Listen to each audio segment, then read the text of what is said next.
Hello, everyone, and welcome. Tonight, we're going to do another review tonight. I figured since it's like May, it'd be a good time to talk about Midsommar.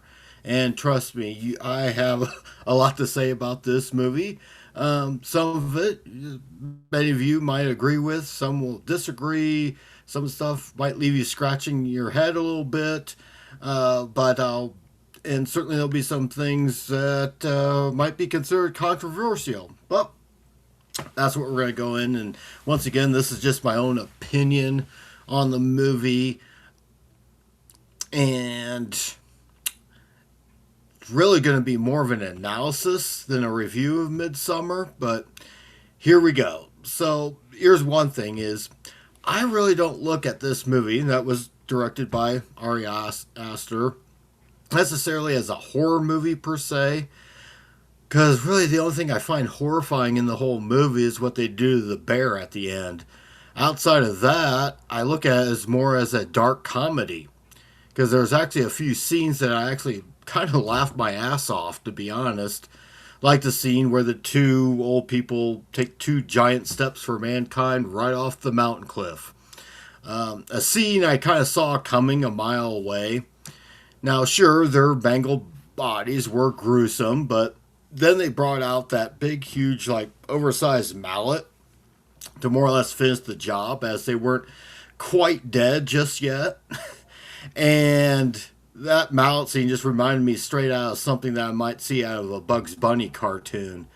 So, yeah, I couldn't help to laugh. And you might say, Josh, how could you possibly find that funny? Well, my answer is I'm Gen X, and we typically have a sick and dark sense of humor about things.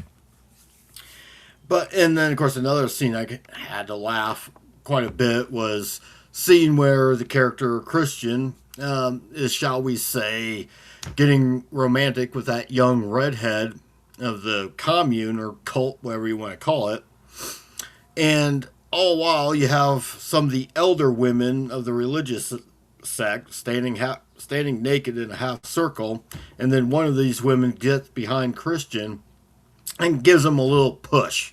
What can I say? When I saw that scene, I couldn't help but almost fell out of my seat laughing, to be honest.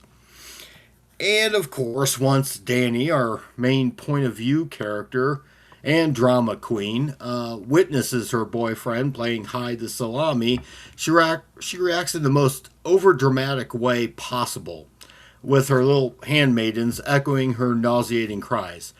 I can't tell whether or not that's just straight up bad acting or bad directing, or if that was meant to be that this over top crying, if it was just meant to be on purpose for this, because I have a few ideas about Danny as we go later on. Of course, even funnier is just moments afterwards watching this pasty white bastard Christian staggering around naked with his wiener flopping in the breeze, and then deciding to cover his family jewels as if everyone hasn't already seen it. So that in itself was kind of, I found that to be a little bit hilarious as well. So that's my take so far on this absurd and on the absurd and humorous moments of this pretentious film, which I will admit I do enjoy, just probably for the wrong reasons. Ari Aster's first movie, Hereditary, is definitely a much superior film overall. It's a better story, better characters, much better acting. But I have to be in the right mood to watch that film. Whereas with Midsommar, yeah, I almost get a little bit more enjoyment watching it. But here's the biggest thing is, what is this movie really trying to say? And movies, like any other art form, are always open to interpretation. The general consensus seems to be that Midsommar is a movie about breakup and about losing a family and gaining a new family, which I suppose on the surface is true, but I can see something else under the layers there, because, quite frankly, I find that part of it kind of boring. But, you see, since I don't care for much about any of the characters whatsoever, which is probably one of the reasons why I don't really see the horror in the movie, because I don't like any of the characters. None of them are any type of characters that I could relate to in any way, shape, or form in this movie.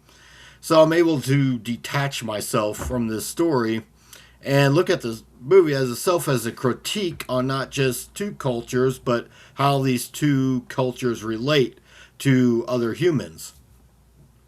So you have Danny, her boyfriend Christian, and his wonderful group of friends, in my opinion, represents individualism, which in itself is not a bad thing until it compromises the rest of our community. Because these group they're basically a bunch of self-entitled brats, including Danny herself. I look at all of them as a bunch of selfish narcissists who only care about their own personal gains. Now, some of you might disagree with me regarding Danny. I know we're supposed to feel sorry for her as her sister committed suicide and also killed her own parents in the process. But I do kind of view Danny as this poor me type of drama queen that pretends to be selfless, but is really constantly craving to be the center of attention. Of course, her boyfriend is a dumbass and a real self-centered jerk, but she isn't exactly girlfriend of the year either. But I'll get on to her later. Now, in contrast, when we go into this cultish society they have visited, is an example of collectivism, the belief that the community takes precedent over the individuals.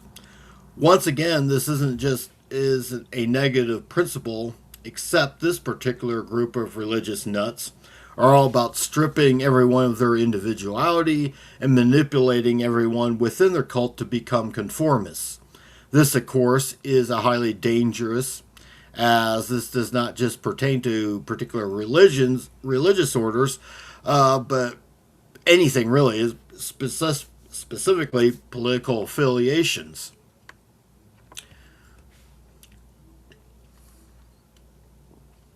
This whole Sorry about that. I take a drink here. So this could even be looked at as a critique of two extreme socio-political ideologies: communism versus capitalism. Our merry band of thrill seekers being the capitalists, putting their own personal gain above everyone else.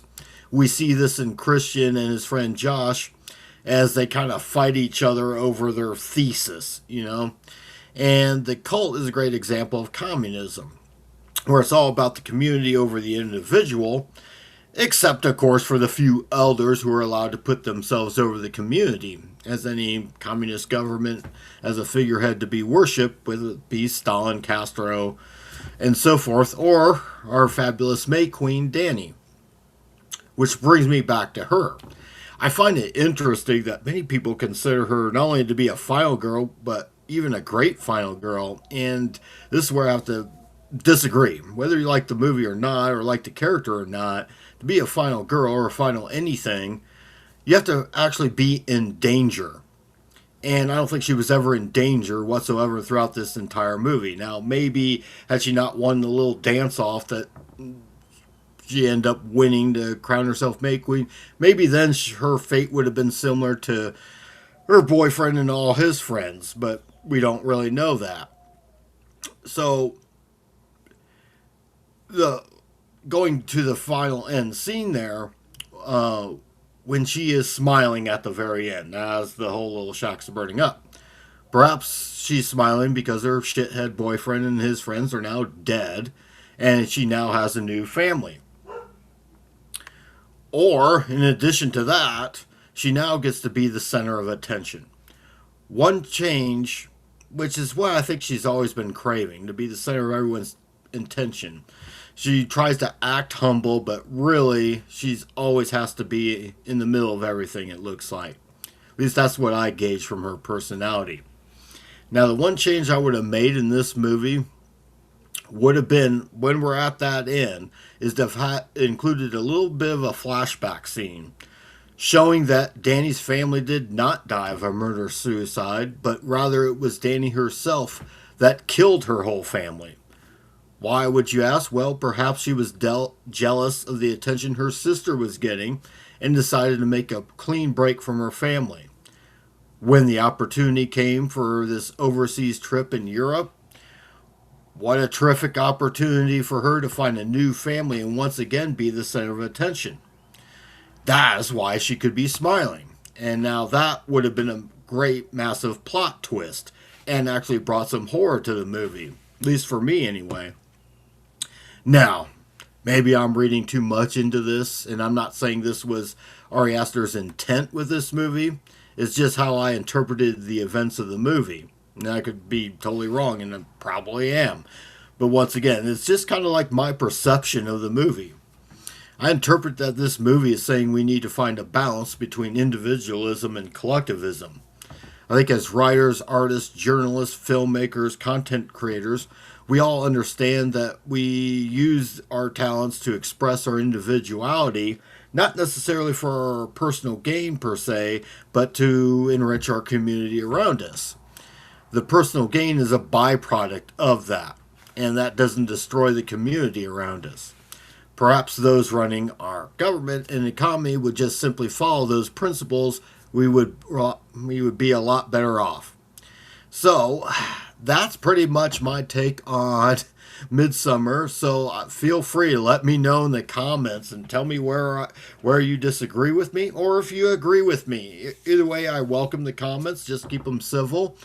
And make sure to like and subscribe to the channel. I notice I get a lot of likes recently, but not all of them are necessary from subscribers, so I could certainly hit that subscribe button.